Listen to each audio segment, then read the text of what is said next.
Hello. I just wanted to add a few words to the beginning of this video conversation that I have with Kenneth Sørensen. I put the video up yesterday of our conversation, and I can see from the comments that our communications perhaps weren't as clear as they could be. So I want to add this on at the beginning here. Just to give you the context, because context is everything. Kenneth and I had this conversation completely off the spur of the moment. We'd never met before. We've been corresponding for about a year with our shared interest in psychosynthesis, and we decided to have a chat on Zoom. And at some point, we hit the record button and had that conversation. And there's a risk that it will be misunderstood, I think. So I just wanted to clear this up. Just to set the record straight, to be completely clear, I believe that Trump and what he's doing with Musk and so on is just insane. It's extremely disturbing and worrying.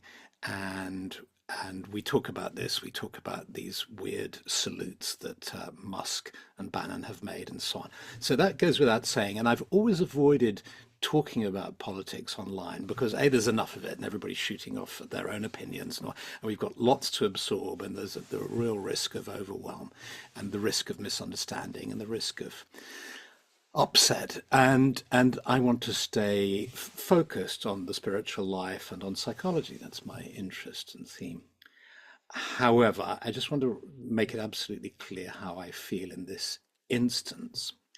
And the particular technique that I think some of the confusion in listening to what follows may come from the fact that Kenneth is talking about disidentification, and without actually explaining what it is, it's not kind of quite clear what it means. And it may sound as if we are promoting or suggesting a kind of relativistic approach, saying, well, some people think one way, some people think the other way. They both have their justifications and all the rest of it, rather than taking an ethical standpoint from the perspective of our values.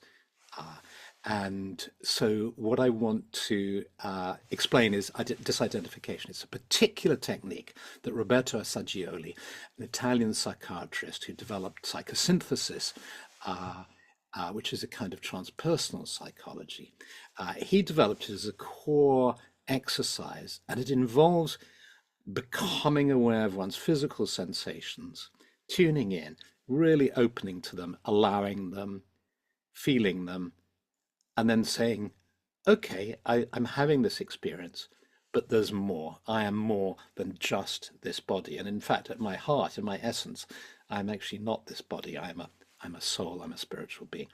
And then you move to your emotions and feelings, and you experience outrage, disgust, anger, fear, resentment, all these different feelings. And again, you're not in denial about them. You accept them, you open to them, and say, okay, I feel this way, and I may well sense that I'm justified in feeling this way. I feel this way, but I'm more than this. I'm not completely identified in it, in these feelings. There's more. So it's as if one keeps going to that question, who is the consciousness that is experiencing these body sensations or feeling sensations? And then I go to my thoughts and I observe the thoughts that are going through my mind, and I accept them, hear them, but realize that somebody is back of these thoughts, the soul, if you like. So it's a process of connecting with one's soul, one's deep self, and of not getting carried away by the mind stream or by the emotional stream like that. But it's not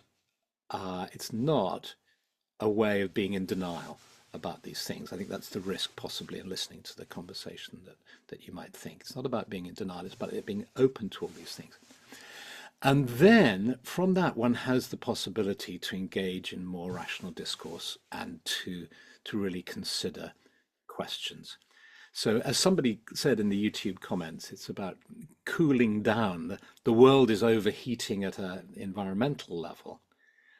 And of course, with what's happening, particularly with all of the current world crisis, there's a risk of overheating the passions as well, if you like. But that's not to say that we can't take an ethical standpoint. And as somebody very rightly points out, Druids in particular took they were judges, and they were the sort of ethical guardians of the tribe, if you like. So anyway, there you go. So perhaps that explains things a bit more. And do dive in and tell us what you think. Okay, bye.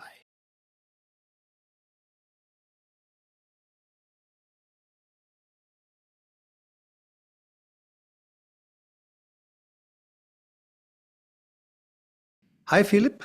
Hi. Really lovely to meet you and to be talking with you. Yeah. Yes, likewise. And we have a short conversation here about psychosynthesis and the relevance of it for today. But Mm, the first thing I'm reminded about is, all the polarization we experience today. mm, And I think that psychosynthesis is a psychology and a way of life that gives the tools, the understanding to balance and harmonize polarities. Because when we go online or just read newspapers and speak with people, we can see that everything is so heightened in tension, politically, socially. There's so many questions that we have to in some way be informed about. mm, And many people, and especially young people, feel overwhelmed by all these ideological agendas we see all over. mm. And it triggers us. It Yeah. very often we become so identified with one polarity and project the shadow on people on the other side. So we need some kind of an understanding or psychology that can help us deal with that, so we are not constantly dragged and pulled in by all these social and political agendas. And I think psychosynthesis has a very, very important tool, and that's disidentification.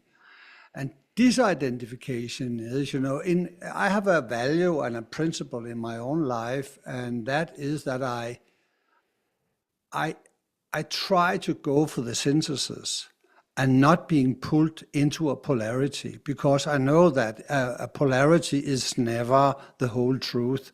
It's only a part of the truth. Mm. And it's a very challenging concept to go for synthesis, because we have to disidentify. We have to find that place within where we can let go of our attachment to the yes and no's, to our preferences, and just endeavor or try to stay a bit detached or non-engaged with even our most hardcore belief systems.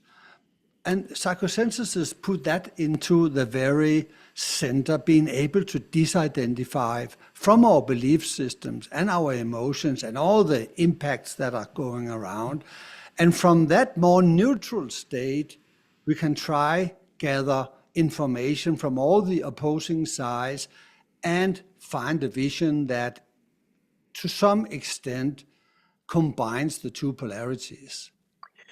I think that's great. Now let's use what you've said as a really specific example.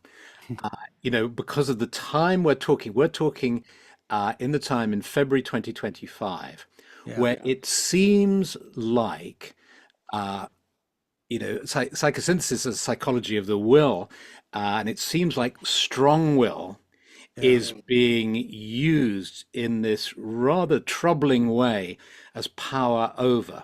You know, Yeah. as we speak, as it were, Trump is using this power over. He seems to be siding with with Russia. It's as if he has this hegemonist agenda of, the big boys in the room will run the show. Yeah. And And we will take Greenland. we'll take Greenland, we'll take Canada, maybe Panama. I'm a Danish. I have to be upfront about that. We don't like that. Yeah, absolutely, absolutely. And at the same time, in the last, in the run up to this, we've seen these two examples of Musk and Bannon appearing to give Nazi salutes. And then a lot of debate, did they really mean it? Was the gesture one of sort of heartfelt inclusion? I think the point that commentators perhaps miss is parapraxis, more commonly known as the Freudian slip, which is, in other words, whether or not they consciously meant to do that. What is their unconscious saying when they give a salute like that? Yeah. And even disregarding their own unconscious, what impact is that having on the consciousness of millions of people who see that and who get a particular message and the associations it has with Nazism? So it's a very peculiar time to be living through. And so I'm going to play devil's advocate here. And I'm going to say, okay, this is all very well. You've suggested taking a psychosynthesis approach of disidentification. Yeah. I get it. Makes sense.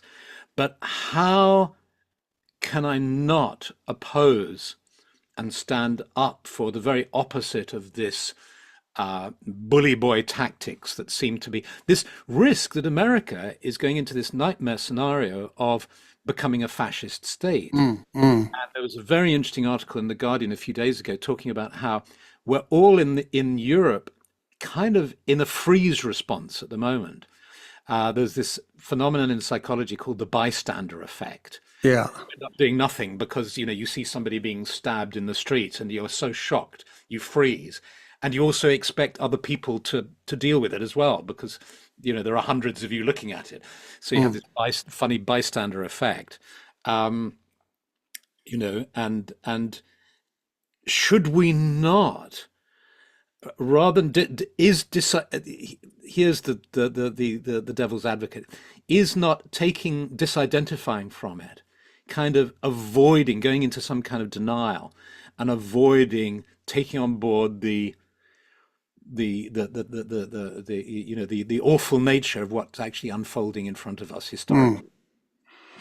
I would say, if I should only speak for myself, I want to come from a place where I'm not speaking from a triggered place, from my own sub-personalities that are reacting to this bully. And it's a kind of global bully. And I don't want to come in the situation where I totally dismiss the voice of the American people.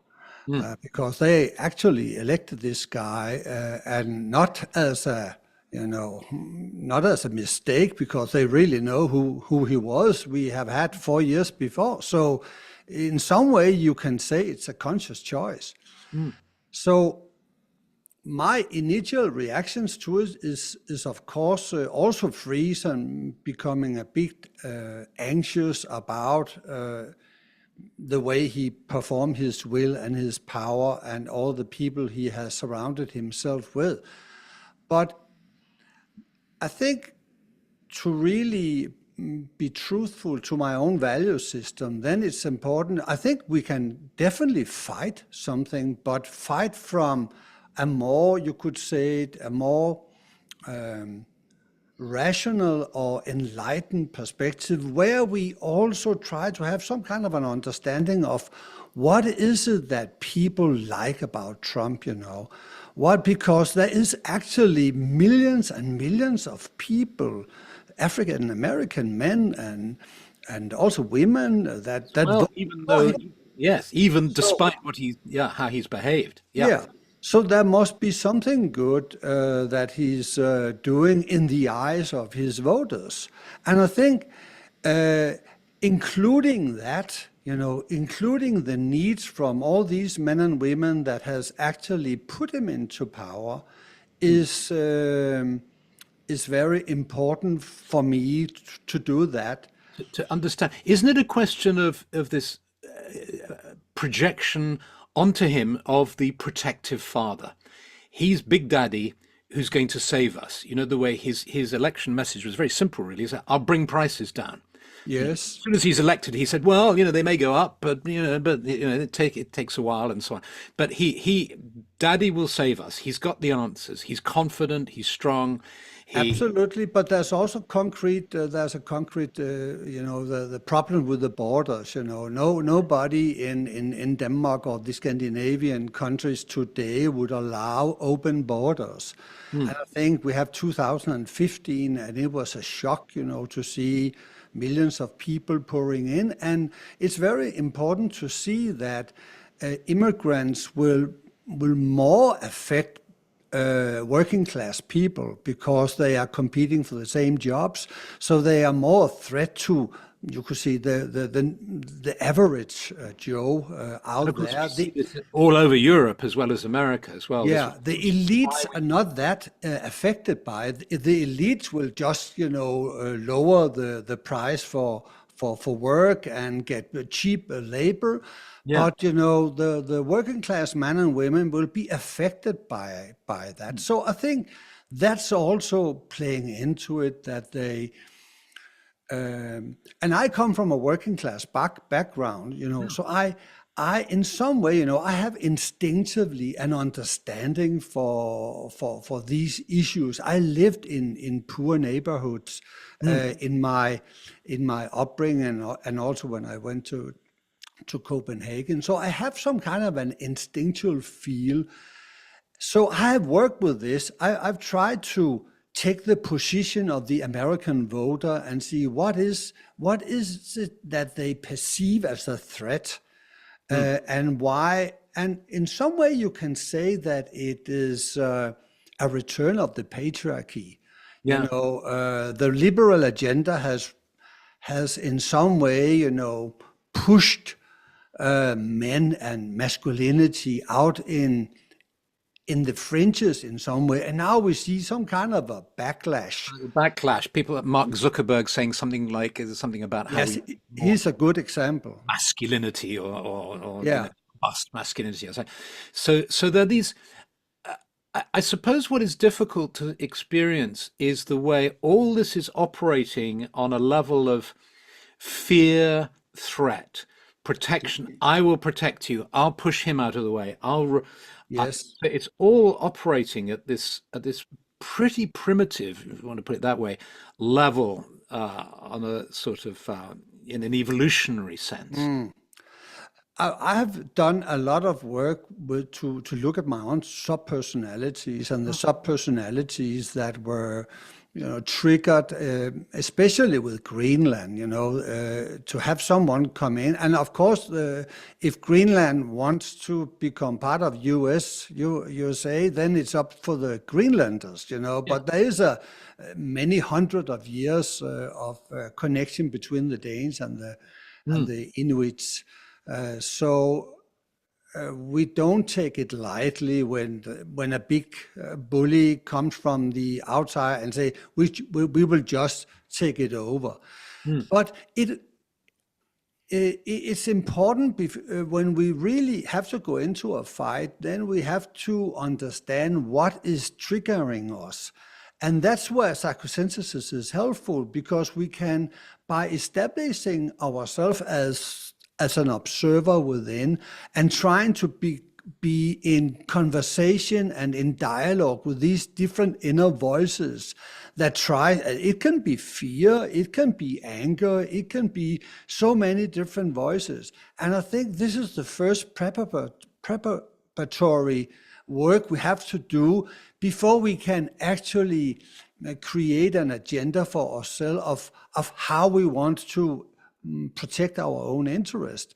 And I think a good aspect of it is that Trump's challenge to the European countries has really ignited an understanding of we have to be able to protect ourselves, to be independent from US. For too long, we have been, just letting US take over the security issues, and then we can use all the money for welfare. Yeah. We have in some way been exploitive toward US.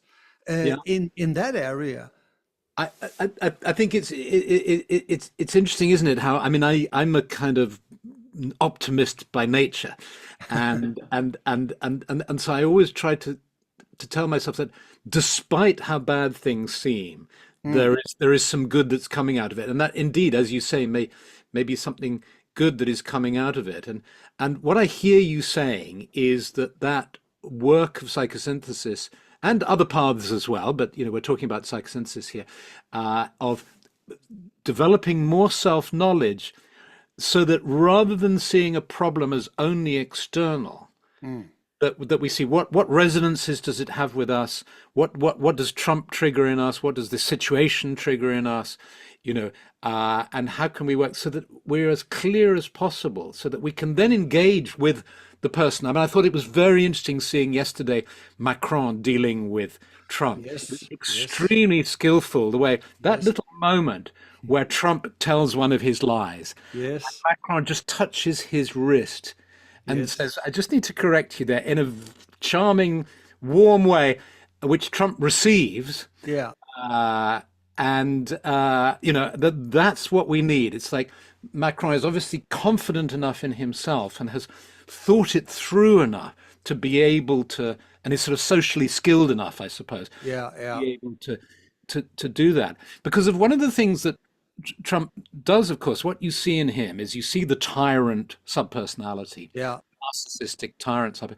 And as we know, at the within the tyrant there is the victim, the martyr and the tyrant are two mm, sides of the same coin. yeah, And he uses this. You see the way he flips from being a victim. He's the subject of a witch hunt. He talks yes, about people being nasty. She was nasty to me. Like, oh, you poor man. And he seems to be able to channel almost like these kind of pure archetypes, the archetypal narcissist, the archetypal tyrant, the archetypal victim, yeah. in a way that obviously resonates with people, and he touches their inner tyrant and their inner victim.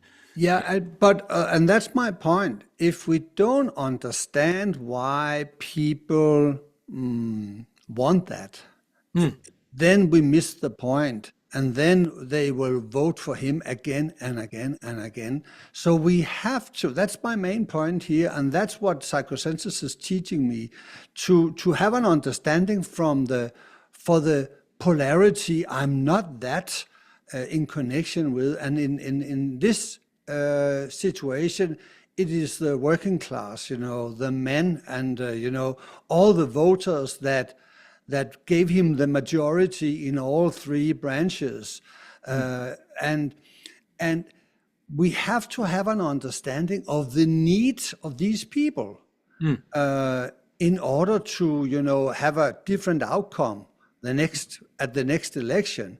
mm, And because it's not just a movement we see in the US, the populist agenda is rising in Britain, mm, in European countries. You just see the German election with the AfD, mm, Alternative for Deutschland. So it's something that is moving in the collective unconscious. mm. And if we are just thinking about it as the deplorables, the famous Clinton projection, then we miss the point. Then we cannot include not everything they want, but we have to have a pure understanding of the basic needs that are boiling in that in order to avoid fascism. Mm. Yeah, and this is the extreme polarity of these popular movement. That's actually the strongman and fascism. Yeah, yeah. So at some level, of course, this is working with psychosynthesis in a way that Roberto Assagioli was very interested in, wasn't he? Not only interested in individual psychosynthesis, which Yes, for those viewers who aren't familiar with it, can be understood as this natural, innate tendency in the psyche towards integration, synthesis, Jung's idea of individuation, exactly. self-actualization, and so on, but also Saggioli developed a particular psychology to help to stimulate this natural process, if you like, and help work with obstacles and so on. But he was interested not only in the individual, but of course in the group as well, at a group in terms of group dynamics and couples work and so on. Group synthesis. Group synthesis, but also in a sort of political sense of bigger groups, Yes. and whole nationally. He talked about national sense. So if we're to take that agenda, how do we work with this? How you've started off by saying, okay, we start to we look at ourselves and we see, what part of us resonates with this message and can sympathize with or empathize with or even feel the same kind of feelings and thoughts that admirers of this strong man approach feel, and we can understand their arguments rationally. I mean, one of the things I do is I deliberately get out of my bubble, and I will watch something like GB News, which in Britain is the kind of right wing, Yes. and I've tried it with Fox News, but it's hard to survive more than 10 minutes with Fox News. GB News I can do about half an hour. So just to see completely different point of view. Yes. But apart from that, what else can we do? Do you But think? I think you are pointing to exactly the remedy, because after we have disidentified, and try to find a more neutral place in the service of having the widest possible perspectives on the situation. Of course, this we have to have some kind of a lens we can look at it. I sometimes I use Ken Wilber's integral psychology, with the spiral dynamics, and then there are the traditional values, and this is people who love king, country, and traditional values. Men are men, and women are women, and they are actually the dominant voting group, because this is all the working class and some of the middle class who are embedded in these values that are runs many years back. And then there are the more liberal values, the individual values of modernity, and they are pretty much aligned with freedom, the freedom agenda, freedom of speech, and on all that. And then we have the progressives, the more postmodern groups. They are in many ways trying to reach out to all the marginalized group, LGBTQ, and minorities, racial minorities. And we have to, in some way, find a place in our hearts for all those different types of people that are embedded in different value systems. And if we can embrace them and have that inclusive and see where they are coming from, then we can, in some way, speak to them and include the most essential values in some kind of a synthetic vision of the way forward. We run into problem when we only align and identify with one set of values and discard the others, because people are identified with these values and they act and vote from these values. So I see an integral understanding of these, where we don't dismiss them. And of course, the most pathological, every value system and every meme or what have their pathological disturbances that we have to look out for. But I think that's the way forward. Yeah, that makes a lot of sense, and I think that's so. And so you can look at, I would, at the heart of I would say, I'm trying to avoid appearing elitist or whatever, but at the heart of people who populist voters and so on, they have these values of they don't want people to suffer. They want to look after people and to be inclusive. It's only, as you said, the pathological extremes where they want to actually destroy and hurt. Yeah. Yeah. So but would you say that I remember, I think it was Carl Jung who said, at any time on the earth, there's 1,000 years of sort of psychic development within humanity. And this risks sounding elitist, but I'll say it anyway. Do you think that the progressives are perhaps, we're just more sophisticated, more advanced in an evolutionary sense from the populists? Being blunt about it, the sort of values and we just have to accept the fact that not everybody is going to be at the kind of cutting edge of evolution. Yeah, I agree because that's part of the spiral dynamic version of it, that the progressives are in some respect more inclusive. And when we speak about development, we have to see that the perspectives that include most people and their needs are the most developed. Yeah. So the more heart space, the more developed. But some of the progressive actually, they speak about the values, but they come from, you can be very religious about progressive values. So you will not accept any people who don't have the same thoughts as you have. And then you have a progressive in a traditional disguise in some way, because you become very intolerant. Yes, you And have to cancel all the cancel culture and yes, yeah, so, yeah, so, yeah. so it's not that simplistic, that you are just including all the marginalized group and then you are on a higher level. No, it's also how you show respect for people who don't share your worldview. I Mm. think that's the big test. So we, and I think.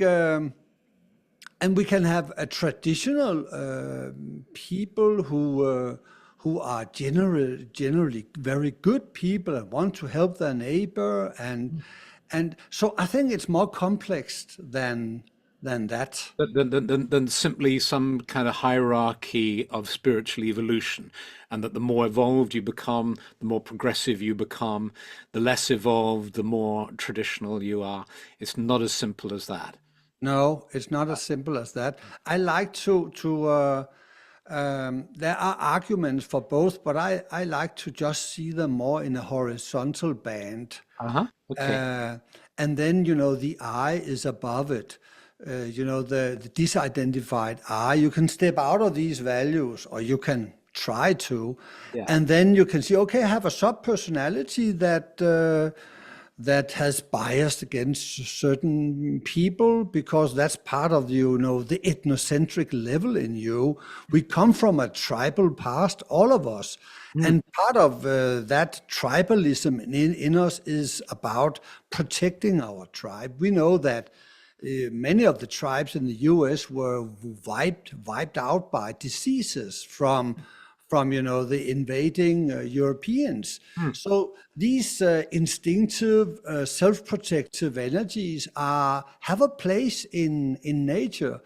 But we are not going to that place in us if we want to create a good and loving atmosphere for everybody. Then we have to go to the more mature aspects of us, where we include uh, more see people as individuals, judge them by the character of their personality, and not by their skin color or their tribal affiliations. Mm. You know, so we have all these levels inside of us, and we cannot say that the instinctive levels are definitely bad. They are just not that evolved. Mm. And it's also, I think, a question, don't you, of accepting the fact that we can have a variety of feelings and that they can coexist. So at Exactly. one level, we can want to, if I take my position of being in England on the south coast, we can want to repel the boats that are coming, Yes. towards us.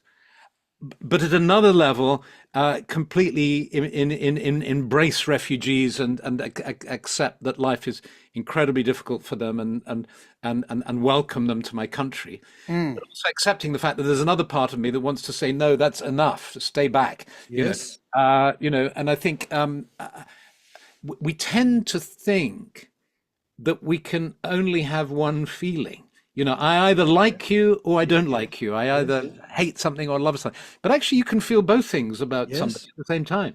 You know, Yes. yeah, yeah. Sort of. So it's about opening your heart really and broadening your acceptance of the sort of richness of the human experience. Yeah, and I think that's where psychosynthesis really have an important role to play, because it teaches us to find that place where we can be the observer, where we can be identified with consciousness itself, and that is consciousness without content. All the feelings, all the voices in our head, all the instinctual impulses, this is content in our consciousness. But we can actually find that this place within where we can sit with it, embrace it, and investigate it, and know that, okay, I have a feeling, but I'm not my feeling. I have this voice that is telling stuff in my head, but I'm not this voice. I can be this loving witness to whatever emerges and own it.